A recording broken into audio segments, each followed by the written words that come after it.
Hello and welcome to the History of Babylon 5.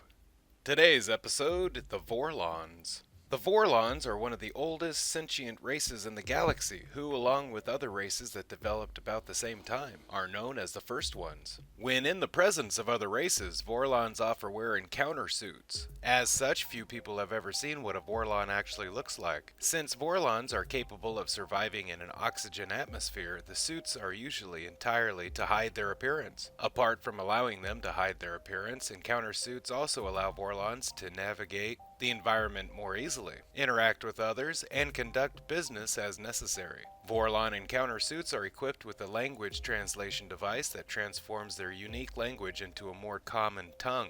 The Vorlon speech sounds like a sequence of overlapping musical tones, chirps, and chimes. The psychological mechanism they have to make this sound is unknown. A Vorlon's true appearance is that of a bioluminescent, partly translucent, radically symmetrical, multi-tentacled creature loosely resembling Earth octopuses. Though they may appear insubstantial, they are in fact physical life forms. Due to their tampering with the development of many of the galaxy's younger species, Vorlons have appeared in the guise of divine beings. Although their appearance can vary greatly depending on the species and individual's own history and mythology, this mass, yet individualized hallucination is accomplished by the way of actively projecting a telepathic image, which, when used on a great number of people, requires a significant effort for Vorlons and can be a great strain. To most beings, this image takes on the form of a being of light from their own cultural mythology. One of the reasons for the encounter suits is to prevent a Vorlon from being seen directly and requiring this kind of telepathic projection. The interpersonal society of the Vorlons seem to be dependent on their telepathy. All Vorlons appear to be connected telepathically, though to what extent their thoughts are shared or hidden remains a mystery.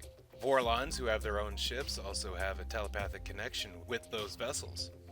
Very soon after the death of Kosh, the Vorlon High Council was aware of this tragedy. It is unknown whether they are made aware because of some telepathic bond or whether they are contacted by Kosh's ship, who would have known immediately of his master's demise. The true extent of the Vorlon's telepathic abilities are unknown. However, it has been known to have a strong influence when a person's mind is in an altered state, such as sleeping, dreaming, exhausted, or in a heightened state of awareness. It is for this reason that their presence is often associated with visions and dream imagery. Vorlons are known to have lived incredibly long lives. At the time of his death in 2260, Kosh was among one of the oldest members of the species, and was old enough to have known Valen, meaning that he was at least 1,000 years old, likely more than a million. Vorlons have demonstrated telekinesis abilities, including self-propelled flight in a standard gravity environment. The distant past. The Vorlons are among the first races in the galaxy to attain sentience and become spacefaring creatures. In the distant past, the Vorlons attempted a grand experiment into reaching a higher plane of existence, where the souls existed and all life was founded. To accomplish this, they poured all of their knowledge into creating a gateway to this dimension. After activating the gate, the vortex into third space was formed and the aliens within the realm came popping out, intent on destroying all other forms of life. After much hardship, the Vorlons finally managed to push the enemy back. But one of the gateways was lost in hyperspace, where it was hidden from the Vorlons. They would encode some of their servants with an automatic message to warn the younger races of the threat from the inhabitants of third space. Over the millennia that followed, many of the first ones moved out beyond the galactic rim to explore and to allow the younger species to evolve on their own. The Vorlons were one of the first races chosen to stay behind to help with the guidance and development of the younger races. The other main race that stayed was the Shadows. Although both races share the same goal, they had a widely opposing philosophy of how the species should grow and evolve. The Shadows believed that strength and growth comes through conflict, and so they would start wars throughout the galaxy with the notion that those who survived would be stronger than better. The Vorlons believed in strength and growth through order and discipline, not chaos. Though they tried to work together for a time, this philosophical difference led to bitterness between the two races for countless millennia, eventually escalating into all-out war. Both the Vorlons and the Shadows began enlisting younger races to fight on their side. Eventually, the Vorlons and Shadows had so many servants that they would rarely have to face each other in open combat, preferring to use the younger races as their pawns. After seeing the weaknesses of the Shadows held against the telepaths, the Vorlons began seeding the ability among the younger races in order to use them as a weapon in the coming Shadow Wars. 10,000 years before the dawn of the Third Age of Mankind, the Vorlons fought the Shadows in the last Great Shadow War. According to Delenn, that was the last time the first ones openly walked among the younger races. The Shadows were eventually defeated but not destroyed. They went into hibernation for thousands of years and patiently awaited another opportunity to strike. 1,000 years ago. Around 1,000 years before the founding of Babylon 5, another Shadow War erupted. While the Shadows had slept, though, the Servants of Light had been watching and waiting. This war was not as destructive as previous ones because the Shadows moved to re-establish themselves too quickly, and were recognized and stopped by a coalition of Vorlons, Minbaris, and others. The final Shadow War.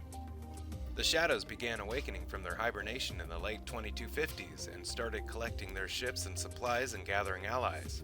In 2258, the conflict between the two sides began anew, though secretly at first.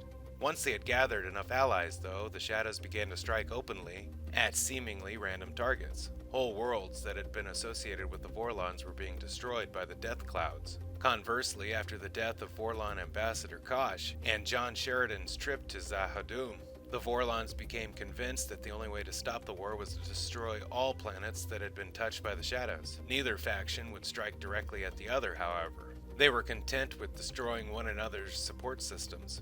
But the Shadows and Vorlons fleet rarely engaged one another. The Vorlons High Command also replaced Kosh with a new ambassador, also named Kosh. Finally, the Army of Light discovered the Shadows' strategy. They were herding the frightened races of the galaxy toward one particular system in space, where they would soon strike and wipe out all the Vorlons' allies in one grand sweep. Meanwhile, the Vorlons continued to destroy planets where the Shadows had influence, and Centauri Prime was quickly falling under their sights. In the nick of time, the Vorlon planet killer was called away to the Coronia system. Captain Sheridan and the Army of Light trapped the Shadows, the Vorlons, and all remaining First Ones in a crucible where they would be forced to confront one another. The conflict between these giants ended at Coronia 6. When the younger races, led by Captain Sheridan and Delenn, confronted the First Ones with the fact that they were no longer shepherds, but hindrances to the advancement of those that they sought to help. It was there that the Vorlons, the Shadows, and all remaining First Ones departed beyond the rim of our galaxy. The Vorlon Legacy. Though the Vorlons themselves had left the galaxy, their technology and their legacy remained.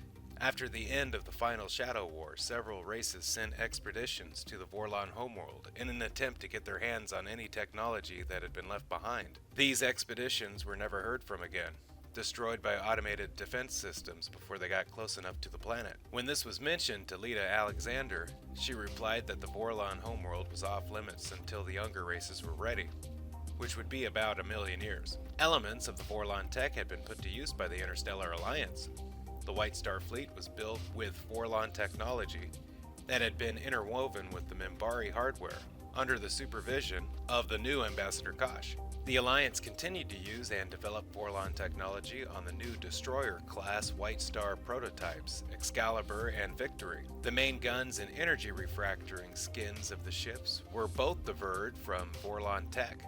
By 2271, the Alliance had managed to adapt Vorlon jump drive technology for use on the new Valen-class cruiser, allowing the ship to access quantum space even through standard jump gates. In the year 1,002,261, humans and Minbari were finally allowed to enter Vorlon space.